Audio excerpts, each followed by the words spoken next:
মহাবিদ্যালয়টো গত দুটামান বছৰ আমি খুব সুন্দৰভাৱে আমি দৰ্শন দিৱস বিশ্ব দৰ্শন দিৱস আমি পালন কৰিছিলোঁ।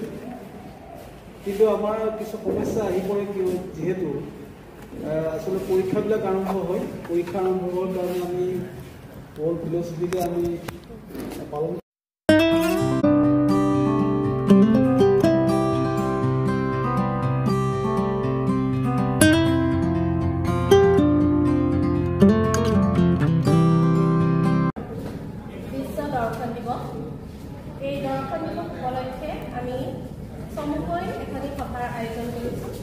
মানুহৰ জীৱনৰ প্ৰতিটো ক্ষেত্ৰতে দাৰ্শনিক চিন্তাই প্ৰভাৱ বিস্তাৰ কৰে।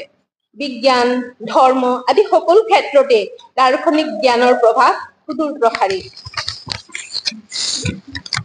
বিশ্ব দৰ্শন দিৱস পালনৰ জৰিয়তে উঠি অহা নতুন প্ৰজন্মৰ মাজত দৰ্শনৰ বিষয়ৰ প্ৰতি আগ্ৰহ বৃদ্ধি কৰা, আধুনিক পৃথিৱীখনত সৃষ্টি হোৱা বিভিন্ন ধৰণৰ সমস্যাসমূহ দাৰ্শনিক চিন্তা চৰ্চাৰে সমাধান কৰাৰ ওপৰত গুৰুত্ব আৰোপ কৰা হৈছে।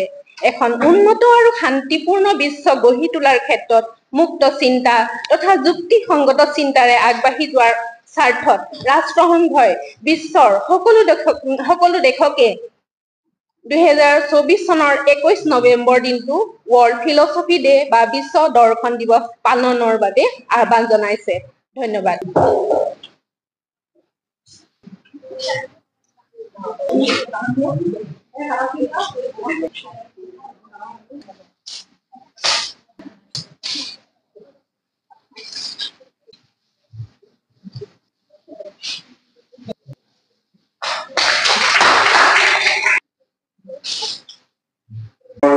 নবনীতা ফুকন বাইদেউ, অধ্যাপিকা মৌচুমী বৰুৱা বাইদেউ, বসুন্ধৰা বৰবৰা বাইদেউ আৰু এই সভাত উপস্থিত বিভিন্ন বিভাগৰ সন্মানীয় মুৰব্বী অধ্যাপক অধ্যাপিকা মণ্ডলী আৰু মৰমৰ ছাত্ৰ ছাত্ৰী সকলোলৈকে এই অনুষ্ঠানৰ জৰিয়তে মই বিশ্ব দৰ্শন দিৱসৰ আন্তৰিক শুভকামনা জ্ঞাপন কৰিছোঁ।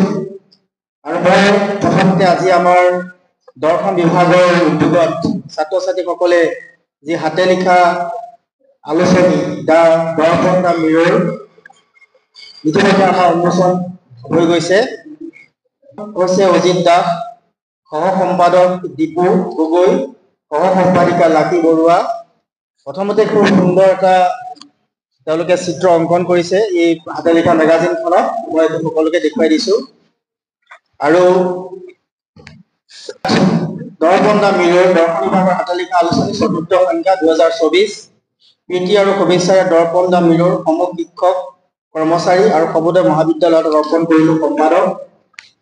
ইয়াত আছে নেপথ্যত মুখ্য উপদেষ্টা ডক্টৰ মনোজ বৰুৱা, ডক্টৰ নবনীতা ফুকন, উপদেষ্টা মণ্ডলী আছে মেঘালী হাজৰিকা, মৌচুমী বৰুৱা, ঐশ্বৰ্যা বৰবৰা, সম্পাদক অজিত দাস, সম্পাদনা সহযোগী দীপু গগৈ, লাকী বৰুৱা, বৰ্ষাৰাণী দেউৰী, জেছমিন দেউৰী, বেতুপাত পৰিকল্পনা সম্পাদনা সমিতি, বেতুপাত অংকন অক্ষৰ অলংকৰণ দীপু গগৈ, অজিত দাস, লাকী বৰুৱা, সীমা দেউৰী।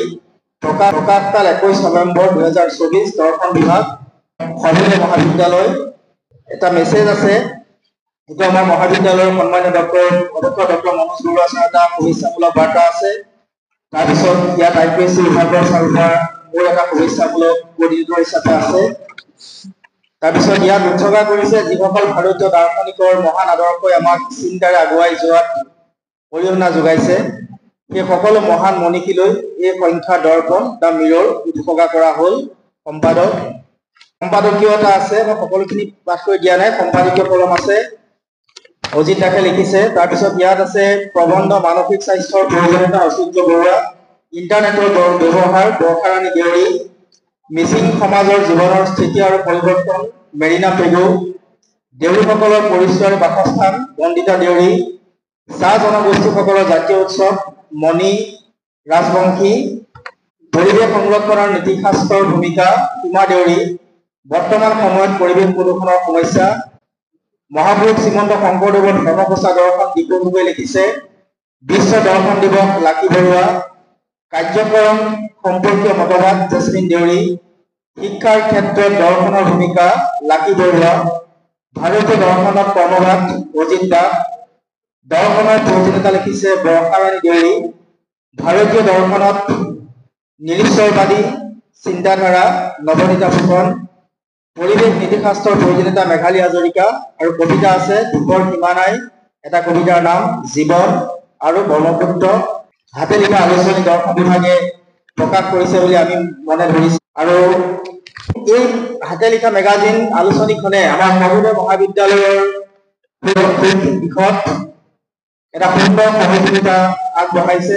ইতিমধ্যে তিনিটা সংখ্যা প্ৰকাশ হৈ গৈছে।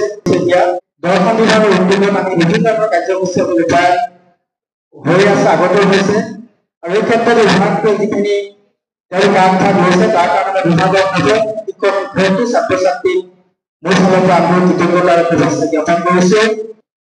এইকেইটা কথা মই এই দৰ্শনৰ মিৰৰ ক্ষেত্ৰত মই মোৰ ফালৰ পৰা যে দৰ্শন হৈছে এটা যুক্তি, বাইদেৱে কৈ গৈছে যে যুক্তিৰে চিন্তা কৰি নতুন কিবা উদ্ভাৱন কৰিব পৰা যিটো আমাৰ মানসিক শক্তি, সেই শক্তিটোকেই দৰ্শন।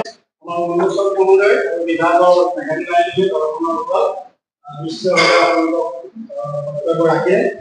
আমি এই ডিপাৰ্টমেণ্টৰ এই পবিত্ৰ দিনটো অহা বছৰলৈ যাতে হৈ থাকে আমি আহ্বান জনাইছো। মই সকলোকে জাতীয় সংগীতটো পৰিৱেশন কৰিবৰ কাৰণে অনুৰোধ জনাইছো।